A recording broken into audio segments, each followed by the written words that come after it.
Assalamualaikum warahmatullahi wabarakatuh. Perkenalkan, nama saya Faizatul Fajaria dari Prodi Manajemen Bisnis Syariah Kelas C. Nah, pada pertemuan ke-11 kali ini saya akan menjelaskan tentang desain layanan servis blueprint kualitas.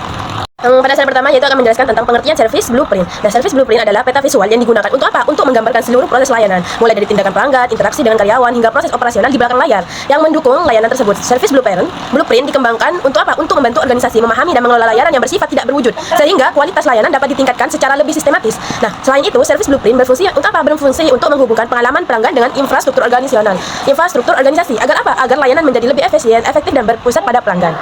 Selanjutnya yaitu akan menjelaskan apa saja komponen service blueprint. Nah, komponen yang pertama yaitu adalah physical evidence. Nah, physical evidence adalah elemen paling atas dalam sebuah blueprint. Biasanya itu bisa disebut dengan bukti fisik. Nah, ini mencakup semua hal yang dilihat, didengar, atau disentuh oleh pelanggan selama apa? Selama perjalanan mereka, mulai dari tanda di gedung, seragam karyawan, hingga desain aplikasi dan kuantasi pembayaran. Nah, bukti fisik itu adalah jendela utama bagi pelanggan untuk menilai kualitas layanan yang sebetulnya. Yang maksudnya tidak terlihat, itu tujuan utama dari physical evidence. Komponen yang kedua yaitu adalah customer action. Nah, customer action adalah urutan kronologis langkah-langkah yang diambil pelanggan untuk apa? Untuk berinteraksi dengan layanan yang mereka gunakan. Nah, pemetaan ini harus dilakukan murni dari apa? Dari sudut pandang pelanggan tanpa ada campur dari sisi organisasi. Itu komponen yang kedua, dan komponen yang ketiga itu adalah oxted action. Nah, oxted ini adalah mencakup interaksi langsung antara karyawan dan dengan pelanggan. Nah, area ini sering disebut ya sebagai oxted ya. Karena ini adalah panggung di mana janji layanan itu akan dipenuhi gitu. Itu komponen yang ketiga. Dan komponen yang keempat itu adalah backstage action. Nah, lapisan ini mencakup semua aktivitas yang dilakukan oleh staf kontak yang tidak terlihat oleh pelanggan. Namun, krusial untuk keberhasilan interaksi di depan seperti koki yang memasak di dapur atau petugas bank yang melakukan verifikasi data di kantor pusat. Nah, komponen yang terakhir yaitu adalah support proses. Nah, support proses ini merupakan sistem dari infrastruktur yang lebih luas dalam apa? Dalam organisasi yang menopang seluruh operasi layanan seperti sistem manajemen database, departemen penggandaan, atau vendor logistik pihak ketiga. Nah, itu adalah komponen-komponen yang ada pada blueprint. Nah, kita lanjut pada pembahasan yang ketiga, yaitu adalah garis dalam service blueprint. Garis yang pertama yaitu adalah line of interaction, yaitu garis interaksi. Nah, garis interaksi ini adalah batas antara pelanggan dan organisasi. Maksudnya yaitu adalah setiap kali interaksi yang melintasi garis ini terjadinya momen kebenaran, yaitu moment of truth. Nah, di mana kualitas layanan diuji secara langsung oleh pelanggan. Itu yang dimaksud dengan garis interaksi. Dan garis yang kedua yaitu adalah line of visibility. Nah, garis visibilitas di sini adalah sangat krusial. Kenapa? Karena memisahkan apa yang dilihat pelanggan dari apa yang tidak mereka lihat. Nah, penetapan aktivitas di atas atau di bawah garis ini merupakan keputusan strategis yang menonjol proses tertentu dapat meningkatkan nilai apa? Nilai persepsi mereka pelanggan bagi organisasi tersebut atau bagi pelayanan tersebut. Nah, sementara menyembunyikan proses lain dapat meningkatkan efisiensi dalam organisasi tersebut.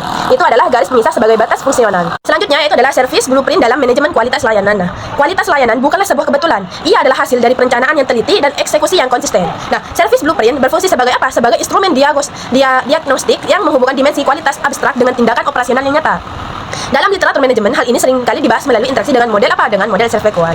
Baik, pembahasan selanjutnya yaitu adalah metode kualitas menggunakan metode survei kual. Nah, seperti biasa, metode yang pertama yaitu adalah keandalan. Dalam blueprint, keandalan ini dijamin melalui apa? Melalui desain proses, bookstack, dan support yang kuat untuk apa? Untuk meminimalkan variabilitasnya. Itu untuk keandalan. Dan yang kedua itu adalah jaminan. Nah, seperti biasa, jaminannya pasti seperti pelatihan staf mengenai keahlian dan yang mereka mampu apa itu, sehingga penetapan staf itu pasti ada pada tempatnya dan mereka menjadi sangat vital. Itu adalah jaminan dari sebuah perusahaan. Nah, dan yang ketiga itu adalah bukti fisik. Seperti biasa, bukti fisik itu adalah menyajikan bukti fisik di setiap langkah perjalanan pelanggan. Ya, dari awal mereka masuk dalam pelayanan tersebut sehingga mereka selesai melihat apa yang mereka lihat. Dan yang keempat yaitu adalah empati. Nah, empati ini adalah membantu mengidentifikasi titik sentuh di mana kustomisasi layanan dapat dilakukan tanpa apa? Tanpa mengganggu efisiensi sistem secara keseluruhan. Itu adalah empati. Dan yang terakhir itu adalah daya tanggap. Nah, daya tanggap dalam penggunaan dimensi waktu dalam blueprint itu memungkinkan organisasi mengukur rata-rata waktu respon di setiap tahap interaksi tersebut. Itu adalah metode-metode yang menggunakan survey kual. Nah, selanjutnya yaitu adalah file points dan bottlenecks dalam blueprint.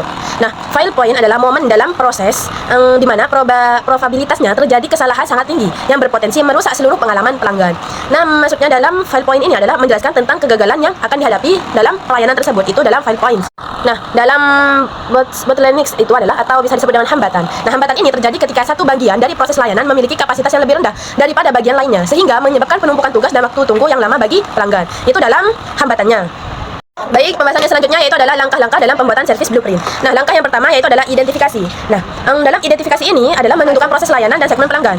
Yang diharapkan dari identifikasi ini itu lingkup, maksudnya yang diharapkan itu adalah lingkup proyek yang jelas dan persona pelanggan. Itu yang diharapkan dari identifikasi. Langkah yang kedua yaitu adalah pemetaan pelanggan. Pemetaan ini adalah mendokumentasikan langkah-langkah pelanggan secara kronologis. Dan yang diharapkan adalah alur tindakan pelanggan secara Baik, itu adalah yang diharapkan dalam pemetaan pelanggan. Dan langkah yang ketiga yaitu adalah mapping outstake. Nah, mapping outstake ini adalah menentukan interaksi langsung antara staf atau sistem dengan pelanggan. Itu dalam mapping outstake. Yang diharapkan dari ini adalah daftar titik sentuh yang bisa dilihat. Itu yang diharapkan dari mapping outstake. Dan langkah yang keempat yaitu adalah mapping backstake. Nah, mapping backstake ini menghubungkan interaksi depan dengan persiapan di belakang layar. Yang diharapkan ini adalah alur kerja internal yang mendukung garis depan. Itu yang diharapkan dalam mapping backstake. Selanjutnya yaitu adalah link support. Nah, link support ini mengidentifikasi sistem dan departemen pendukung. Yang diharapkan itu peta ketergantungan infrastruktur organisasi. Intinya itu adalah ketergantungan dalam struktur organisasi. Itu dalam link support. Dan selanjutnya itu adalah visualisasi bukti, yaitu menambahkan elemen fisik atau digital di setiap langkah interaksi. Yang diharapkan itu adalah katalog bukti fisik ya, seperti biasa pasti bukti fisik yang harus dilakukan itu. Dan yang terakhir itu adalah analisis validasi. Nah, analisis dan validasi ini adalah mengidentifikasi fail points, backstart, dan durasi waktunya. Dan diharapkan yaitu rencana aksi perbaikan kualitas layanan. Itu yang dimaksud dengan langkah yang terakhir, analisis dan validasinya. Baik, selanjutnya itu adalah kesimpulan. Nah, service blueprint merupakan alat penting dalam manajemen kualitas layanan karena membantu organisasi memahami, mengelola, dan meningkatkan proses layanan secara menyeluruh. Dengan mengidentifikasi titik gagal, mengurangi hambatan, dan menyelaraskan proses layanan dengan kebutuhan pelanggan. Service blueprint mampu menciptakan layanan yang lebih efektif, konsisten, dan berkualitas. Oleh karena itu, penerapan service blueprint menjadi strategi penting bagi organisasi untuk meningkatkan kepuasan pelanggan dan mempertahankan daya saing di era ekonomi berbasis jasa. Baik, terima kasih. Jika ada kesalahan dari penjelasan saya dari awal sampai akhir, saya mohon maaf yang tidak batasnya. Assalamualaikum warahmatullahi wabarakatuh.